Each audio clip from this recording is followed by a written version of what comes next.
The invitation to Liz and Mike's wedding arrived with a thick, ivory envelope promising an event wrapped in love and nature's beauty. Henry and I opened it together, and I could feel the electricity in the air as he pulled out the intricately designed invite. A picturesque mountain venue with cozy cabins and a grand hall. It sounded like heaven. "We're going to have so much fun," Henry grinned, his blue eyes twinkling with excitement. There was also the small matter of him being a groomsman, which made it all the more special.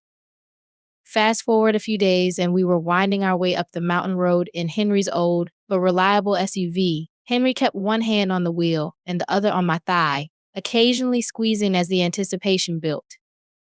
When we finally arrived, we were greeted by towering trees and a stunning view. The air felt crisp and fresh, a far cry from our city life's monotony. Our cabin was a charming log structure nestled among the pines, shared with some of our friends and a few new faces. Stepping inside, the atmosphere was instantly warm and welcoming. The noise of laughter and the clinking glasses filled the room. Henry and I dropped our bags in our assigned room and joined the impromptu party. I wore a soft, deep purple mullet dress that accentuated my curves, feeling Henry's eyes on me whenever I moved. I slid next to Henry on the couch, where he had settled with a glass of whiskey. We whispered and giggled, trying to stay discreet but failing miserably. His hand slipped to the small of my back, tracing circles that sent shivers down my spine. He pulled me close for a kiss, slow and deep, his short beard grazing against my face. I leaned into him, my body humming with the evening's mix of emotions and drinks. "Henry, you're making it hard to behave," I whispered against his lips. "Since when do you care about behaving?" He chuckled softly, his fingers toying with a loose strand of my hair. His green eyes mapped out every inch of my face, making me blush like a schoolgirl. Just as things were intensifying, a thunderous snore broke through the haze of our private universe. It came from one of our fellow cabin mates, sprawled out in a drunken stupor on the couch across from us.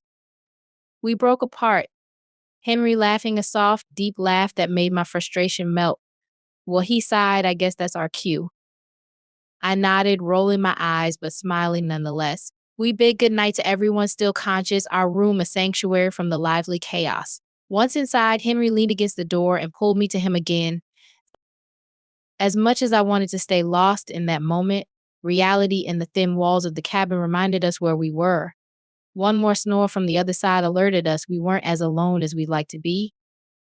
With a reluctant sigh, I pulled back, resting my forehead against his. "Tomorrow night, I promised," my voice soft but firm. Henry nodded, a playful smile tugging at the corners of his mouth. "Tomorrow night," he agreed. We changed into our pajamas, the good kind, and crawled into the bed that felt like a cocoon. The sheets were crisp, the mountain air cool. I nestled close to him, my head on his chest, listening to his heartbeat slow as we drifted into a peaceful sleep. No more interruptions, no more snoring companions.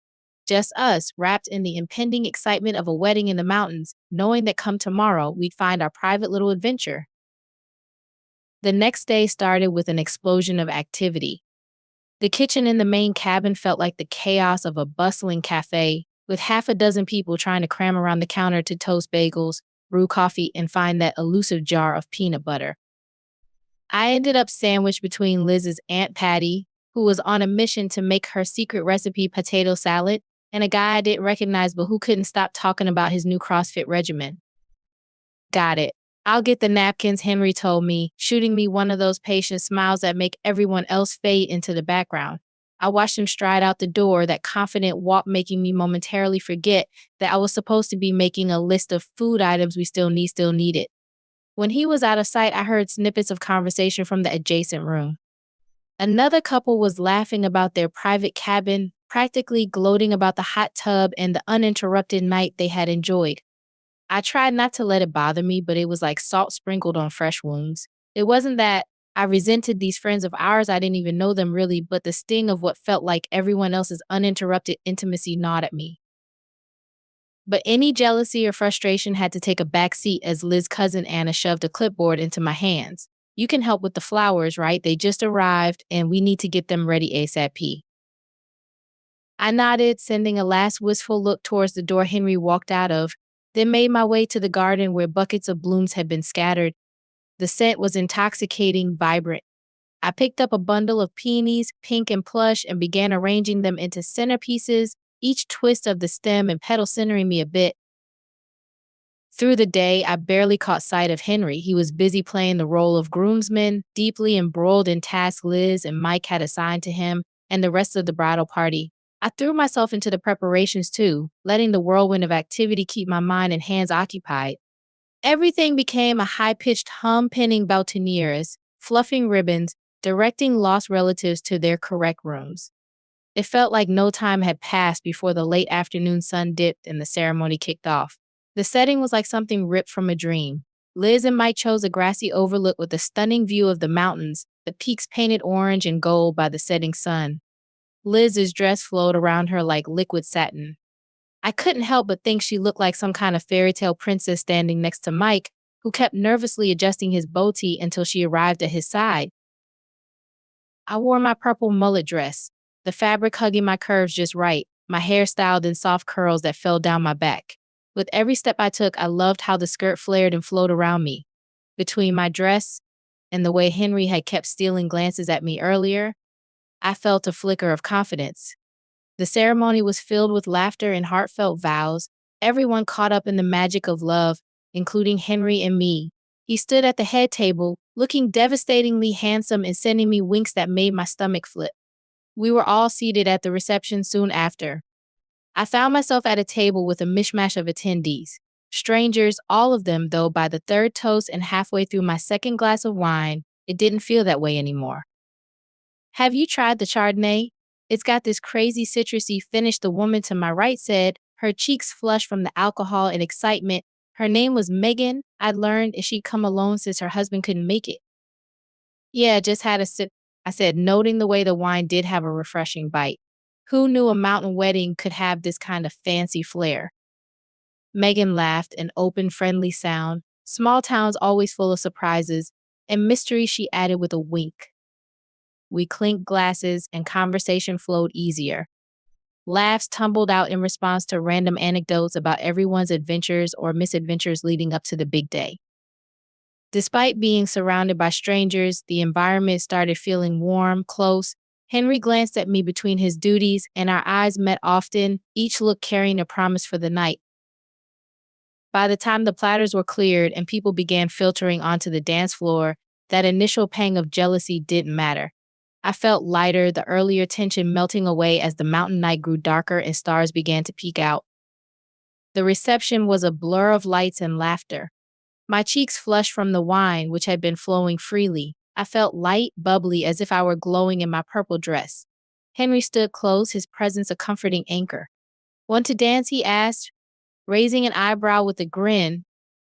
I nodded, feeling the music pulse through my veins. We moved onto the dance floor, surrounded by other couples letting loose, their movements carefree and energetic. The bass thrummed in my chest, and I lost myself in the beat, my hips swaying to the rhythm. Henry's hands found my waist, pulling me close. You look incredible, he murmured, his lips brushing my ear. I felt a shiver run through me. You don't look too bad yourself, I grinned, running my hands over his chest, feeling the firm muscles beneath his shirt. The music shifted to a faster tempo, and we transitioned seamlessly, our bodies finding a synchronicity that felt natural. The alcohol buzzed in my system, amplifying the giddiness, the sense of freedom. We were moving as one, the world around us fading into a hazy blur of colors and sounds. Remember last night, Henry's voice was low, a hint of mischief in it. How could I forget? I looked up at him, eyes locking onto his. The unspoken desire crackled between us, a spark ready to ignite. We twirled and swayed, our movements becoming more fluid. I leaned into him, feeling the firmness of his body against mine, every contact point burning with unspoken promises. We need some air, I panted, the heat of the moment overwhelming. Henry's grip tightened for a moment. Let's go. The music from the wedding reception faded as we moved deeper into the forest. Without wasting any time, I dropped to my knees. The sound of the forest around us seemed to amplify every noise. Crickets chirped louder, the rustling leaves filled my ears, and Henry's hastened breaths mingled with the night air. After a while of my magic, Henry lifted me up. Without a word, he spun me around and used his tool. The cool night air brushed against my bare skin, contrasting sharply with our heat. The forest floor shifted beneath us as we moved. When everything ended, we slowly disentangled, straightening our clothes and smoothing out the wrinkles. Henry's fingers brushed a stray leaf from my hair, his smile matching my own. We made our way back to the party, each footfall on the forest path bringing us closer to the music and laughter. I felt a satisfied glow, my earlier tensions completely washed away. Despite the slight messiness of our appearance, I didn't care. The memory of our wild encounter felt like a secret only we shared. Back on the dance floor, the night continued, but now with a new warmth between us. I caught Henry's eye and grinned, savoring every moment of our unforgettable night.